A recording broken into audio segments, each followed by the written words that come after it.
इस गांव में एक पुरानी परंपरा थी कि जो भी लड़की बड़ी हो जाती थी उसे हमेशा घूंघट में रहना पड़ता था। यहाँ तक कि देवी माँ की मूर्ति को भी घूंघट पहनाया गया था। अगर कोई लड़की अपना चेहरा किसी को दिखा देती तो उसे अपशकुन मानकर बलि चढ़ा दिया जाता था। इसलिए गांव की लड़कियां कभी घूंघट नहीं हटाती थीं। उसी गांव में सुब्बू नाम की एक लड़की रहती थी। उसके पिता माइक पर दिन भर चिल्लाकर पर्दे बेचते थे, जिससे उनकी आवाज बैठ जाती थी। ये देखकर सुब्बू ने अपनी आवाज रिकॉर्ड करने का सोचा। वह अपनी सहेली के साथ अपनी माँ की समाधि पर गई और अपनी आवाज रिकॉर्ड की, लेकिन लौटते समय तेज हवा से उसका घूंघट उड़ गया और उसी समय एक फोटोग्राफर ने उसकी तस्वीर खींच ली और उसे मैगजीन के पहले पन्ने पर छाप दिया। सुब्बू को इसके बारे में बिल्कुल भी पता नहीं चला, लेकिन जब उसकी शादी का समय आया और वह मैगजीन किसी तरह गांव में पहुंच गया तो सबने उसका चेहरा देखकर पूरा गांव हैरान रह गया। सुब्बू ने समझाने की कोशिश की कि यह उसकी गलती नहीं थी, पर किसी ने नहीं सुनी। गांव की रीति रिवाज के मुताबिक उसे सफेद कपड़े पहनाकर देवी माँ के पास ले जाया गया और उसके हाथ में पत्थर बांधकर कुएं में कूदने का आदेश दिया गया। सुब्बू बेबस होकर कुएं में कूद गई। तभी अचानक एक लड़की दौड़कर आई और चिल्लाई, सुब्बू को बाहर निकालो, क्योंकि देवी माँ के पास जलता हुआ दिया बुझ गया था। इसे देवी माँ का संकेत मानकर राजेश ने कुएं में छलांग लगाई और सुब्बू की जान बचा ली।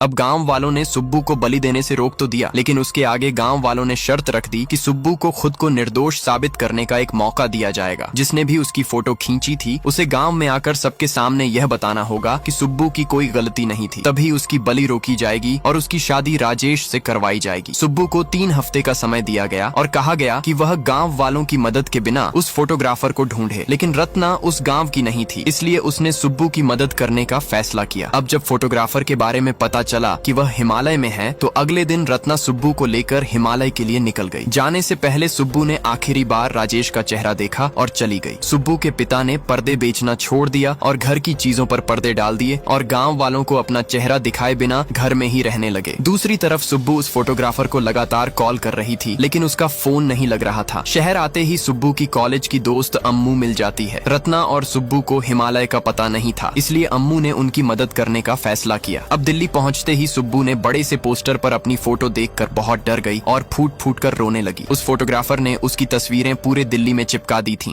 अब अम्मू सुब्बू और रत्ना को लेकर हिमालय जा रही थी तो रास्ते में उसे सुब्बू की पूरी कहानी पता चली। सुब्बू ने बताया कि पर्दा पहनने से ही बच्चे पैदा होते हैं। ये सुनकर अम्मू को यकीन नहीं हुआ। वह हैरान थी कि आज भी ऐसे अंधविश्वास और परंपराएं मौजूद हैं और लोग उन पर विश्वास करते हैं। फिर उन्होंने रहने के लिए एक घर किराए पर लिया। सुब्बू को वह घर देखकर बहुत आश्चर्य हुआ। उसने कहा कि हम 500 रुपये में भी कमरा ले सकते थे, फिर इतने महंगे घर की क्या जरूरत है। अम्मू का रवैया भी सुब्बू को पसंद नहीं आया और उसने रत्ना के साथ जाने का सोचा, लेकिन रत्ना के कहने पर वहीं रुक गई। उसने पूरी रात नहीं सोई और उसी फोटोग्राफर के बारे में सोचती रही। तभी अम्मू ने उसे दिलासा दिया कि चिंता मत करो, हम उसे ढूंढ लेंगे। अगले दिन सुबह अम्मू दोनों को फिर से हिमालय ले जाने लगी, लेकिन रास्ते में भूकंप के कारण रास्ता बंद हो गया था, जिसकी वजह से सुब्बू उस फोटोग्राफर से आज भी नहीं मिल पाई। दूसरी तरफ राजेश के पिता उसकी शादी किसी और लड़की से करवाने की कोशिश कर रहे थे, क्योंकि सुब्बू का चेहरा पूरी दुनिया देख चुकी थी और उन्हें डर था कि इससे कोई श्राप लग जाएगा। लेकिन राजेश ने साफ मना कर दिया। गुस्से में वह घर से बाहर आया और बाहर सुब्बू की तस्वीरें देखकर और भी भड़क गया और सुब्बू पर से उसका विश्वास टूट गया। फिर अगले दिन उसके पिता ने उसकी शादी किसी दूसरी लड़की से करवा दी। दूसरी ओर सुब्बू सिग्नल की तलाश में एक पहाड़ी इलाके में गई और राजेश को कॉल किया, लेकिन उसने कॉल काट दिया। तभी राजेश के पिता ने सुब्बू को दोबारा कॉल करके कहा कि मैंने अपने बेटे की शादी करवा दी है और शादी के मंत्र भी लाइव सुना दिए। ये सुनते ही सुब्बू वहीं गिर पड़ी और फूट फूट कर रोने लगी। तभी पास में बैठे कुछ शराबी वहां आए और सुब्बू को किडनैप कर ट्रक में ले जाकर उसके साथ जबरदस्ती करने की कोशिश करने लगे। उधर रत्ना और अम्मू अपनी कार लेकर उन शराबियों का पीछा करने लगी। शराबियों ने सुब्बू को छुआ और उसका घूंघट फाड़ दिया। जैसा ज्वालम्मा के साथ हुआ था वैसा ही सुब्बू के साथ भी हो रहा था। तभी ट्रैवलर्स वहां आ गए और उन शराबियों का पीछा करने लगे। कुछ देर बाद शराबियों ने सुब्बू को ट्रक से फेंककर भाग गए। रत्ना और अम्मू उसे घर ले गई। नहाते वक्त सुब्बू अपनी पिछली बातें और राजेश को याद करके फूट फूट कर रोने लगी। तभी रत्ना और अम्मू उसके पास आईं और उसे सहारा दिया। उन्होंने ज्वाला के बारे में बताया कि तुम्हारे गांव के लोग जो कुछ कहते हैं वह सब झूठ है। क्या कोई देवी पैदा होने वाले बच्चे की बलि मांगती है? एक देवी कभी भी घूंघट पहनने के लिए मजबूर नहीं करती। ये सब तुम्हारे गांव का अंधविश्वास है। एक लड़की चाहे घूंघट पहने या ना पहने, लेकिन बच्चे जरूर पैदा होंगे। यह सुनकर सुब्बू को भी सब सच लगने लगा। उसने पूरी रात सोचा और अगली सुबह अपना घूंघट पूरी तरह से हटा दिया।